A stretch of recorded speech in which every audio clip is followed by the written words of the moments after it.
A CEO followed his employee home after she asked for leftover food. What he saw that night changed everything. Michael Reynolds had read thousands of employee requests over the years. Most were routine, schedule adjustments, payroll clarifications, time-off requests. But tonight, as he sat in his quiet office, long after the last board member had left, one request caught his eye. It wasn't a complaint. It wasn't even a demand. It was simple. Almost too simple. Would it be possible to take home any leftover meals after my shift? Michael frowned. The name attached to the request was Sophia Carter, a line cook. Had been with the company for a little over a year. No complaints, no absences. Always clocked in on time, always clocked out last. But something about this message sat differently with him. Most employees didn't formally request leftover food. If they wanted extra, they usually just asked a manager in person or grabbed something quietly. Why did she feel the need to ask, officially, in writing?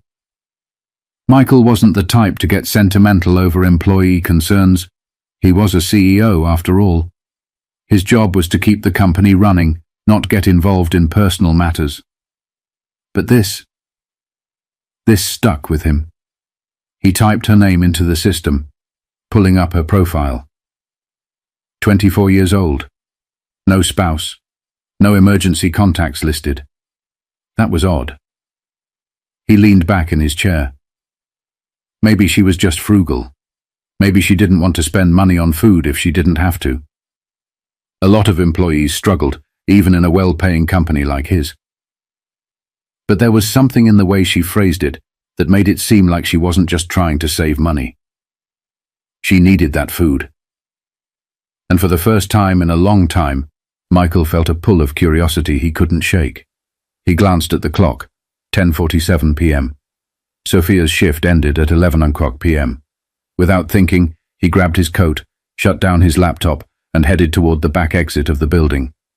He wasn't sure what he was looking for, not really. But he knew one thing. Tonight, he was going to find out. Michael had no idea that what he was about to see would change everything. Michael stepped outside into the cool night air, adjusting the collar of his coat. The parking lot was mostly empty now, except for a few late-night workers finishing their shifts. Across the lot, through the kitchen's back door, he spotted Sophia. She was wiping down the last of the counters, her dark brown hair pulled into a loose ponytail, strands clinging to her forehead from the long hours under the heat of the grills. She moved quickly, methodically, like someone who had done this 1,000 times before. A manager passed by, handing her a brown paper bag. She thanked him with a small nod and tucked it under her arm. That must have been the food she requested.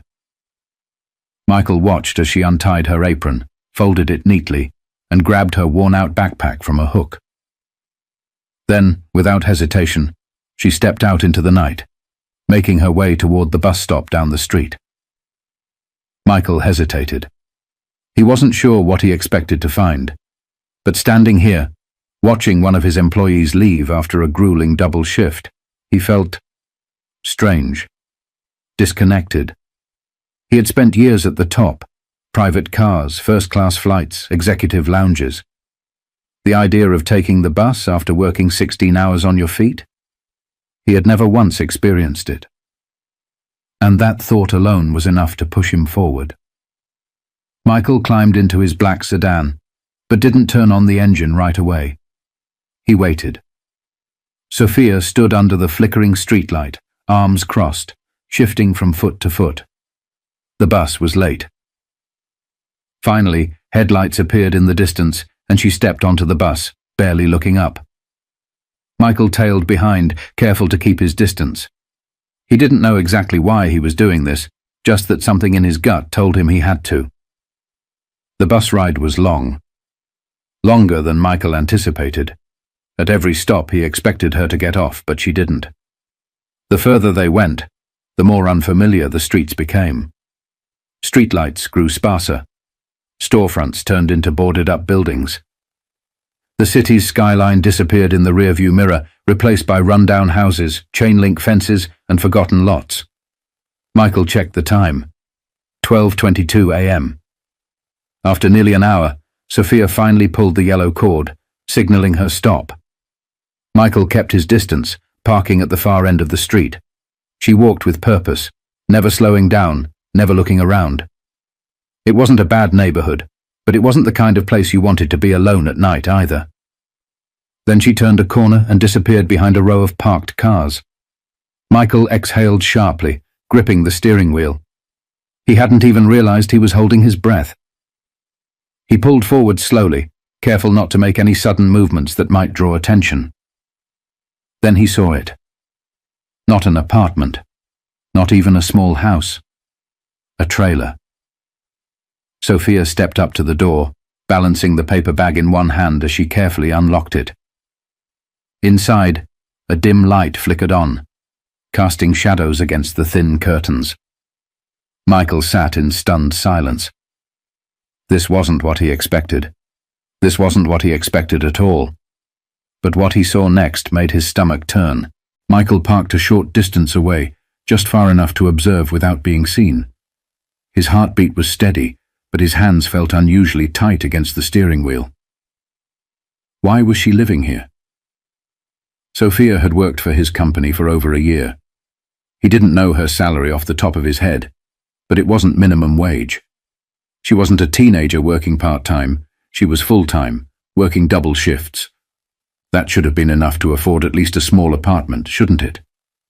But here she was, stepping inside a trailer that looked barely held together, the kind of place people lived in when they had no other options. Michael leaned forward slightly, watching. Inside, the weak glow from a single overhead light revealed a cramped, cluttered interior. The walls were stained, the carpet thin and worn down. There were no decorations, no signs of luxury, just survival. Then, movement. 3 small figures emerged from the shadows. Children. Sophia barely had time to set the bag down before they rushed her, arms wrapping around her waist. She laughed softly, her exhaustion momentarily replaced by something warmer. Michael swallowed hard. They weren't her kids. They were too young for that. Siblings, maybe? Then, an older woman, frail and slow-moving, stepped into view. Her hair was streaked with grey, her shoulders hunched. A grandmother. Sophia gently helped her into a chair, speaking softly, her hand resting briefly on the woman's shoulder before she turned back to the paper bag on the counter. Michael watched as she carefully unpacked the food, dividing it onto 4 plates. Not 5. The kids dug in first, eating quickly, as if they were used to meals being small and uncertain. The grandmother ate slower, her hands unsteady as she lifted the fork to her lips. Sophia. She sat, but she didn't touch her plate. Michael's jaw clenched.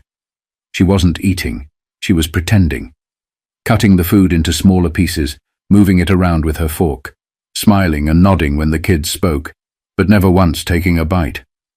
She was giving up her own meal to make sure they had enough. Michael's chest tightened. He had come here expecting what? He wasn't sure. Maybe just to confirm that she needed the food. Maybe to satisfy some vague curiosity. But this was sacrifice.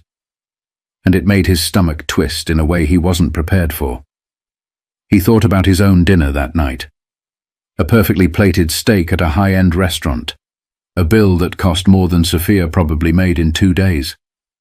He hadn't even finished it.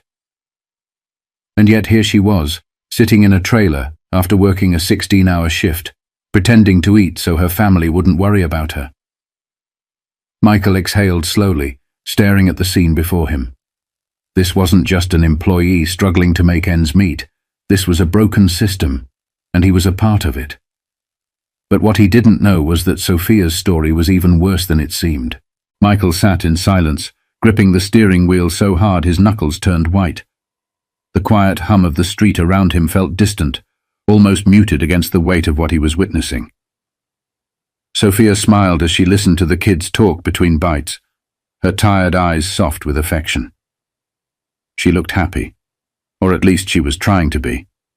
But Michael could see the truth in the way she rubbed her temples when no one was looking, the way her shoulders sagged when she thought no one was paying attention.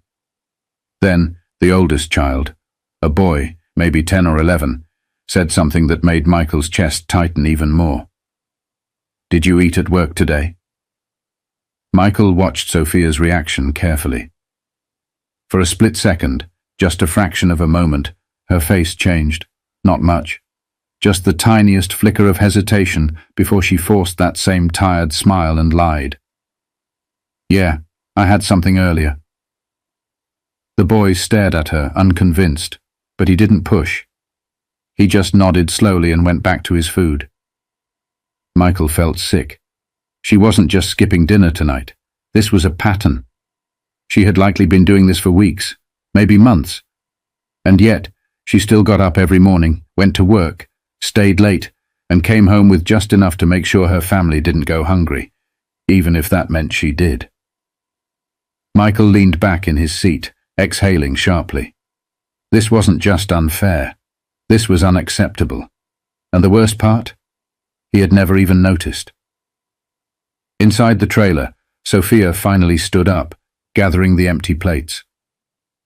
The kids let out tired yawns, stretching as they made their way toward a small, sectioned-off area in the back. The grandmother moved slower, shuffling toward what looked like a recliner instead of a bed. Michael squinted. That couldn't be right. The trailer was small, too small. There was no extra space, no second bedroom. He did a quick count in his head. 4 people. 1 room. Then he saw it. A thin mattress, barely more than a cushion, tucked into the corner near the kitchen. A single blanket neatly folded at the edge. Michael swallowed hard. That was Sophia's bed. Not a bedroom. Not even a couch. Just a thin mattress on the floor. After working double shifts, after standing for hours in front of a hot grill, after spending all day serving meals to strangers, this is where she laid her head at night. Michael had seen enough. He ran a business that prided itself on being family-oriented. He sat in meetings where executives talked about employee satisfaction and fair wages. And yet, here was one of his hardest-working employees, homeless, starving, sacrificing everything for her family. All while he sat in an office so large it had its own espresso machine and leather chairs worth more than this entire trailer. He thought about the company perks, bonuses, retreats, corporate dinners, the wasted food thrown away at the end of every shift, food that could have fed people like Sophia. Michael closed his eyes for a second, breathing through the anger rising in his chest. This wasn't right, and for the first time in a long time, he knew that simply feeling bad about it wasn't enough. Michael had to do something, and he had to do it now. Michael didn't go home that night. He couldn't. Instead, he sat in his car, staring at the trailer long after the lights inside flickered off. His mind was racing. How had he missed this? How many other employees were just like Sophia, silently struggling, showing up to work with smiles while their stomachs were empty? He thought about the corporate budget, the salaries of his executives, the thousands of dollars spent on marketing campaigns every month. And then he thought about Sophia's mattress on the floor. His fingers tightened around the steering wheel. This wasn't a personal failure. This was a company failure. And he was at the top of it. For years he had told himself that his employees were well taken care of. He had read reports, approved payroll structures, signed off on policies. But he had never really looked. Tonight, he had looked. And now, he couldn't ignore it. Michael picked up his phone and scrolled through his contacts. He didn't hesitate before pressing call. It rang twice before a groggy voice answered. "Sir, it's past midnight. Everything okay?" It was his head of operations, the same person responsible for overseeing the company's employee programs. "No," Michael said, his voice firm. "Everything is not okay." There was a pause on the other end. "What do you mean?" Michael glanced at the trailer one last time before turning the key in the ignition. "We need to fix this. All of it. First thing in the morning." He didn't wait for a response. He hung up. Because this wasn't a discussion. This was a decision. And Michael was just getting started. The next morning, Michael walked into the office with one goal in mind: change. By noon, policies were already being rewritten. Leftover food? No longer optional for employees. Now it would be packaged and distributed daily to workers who needed it. Wages? Reevaluated and adjusted, ensuring that no full-time employee would ever have to choose between rent and food again. Emergency assistance? A new program launched, providing financial aid for employees facing hardships. And Sophia? She walked into work the next day like nothing had changed, until her manager pulled her aside and handed her an envelope. Inside was a significant raise, enough to move her family into an apartment, enough to let her eat without guilt, enough to give her the security she'd been fighting for all this time. And for the first time in a long time, she didn't have to pretend to be okay. Michael had come to work that morning as a CEO. He left as a leader. How many people around us are struggling in silence? How often do we look the other way? If you have the power to help, even in the smallest way, don't wait. Do something. Today.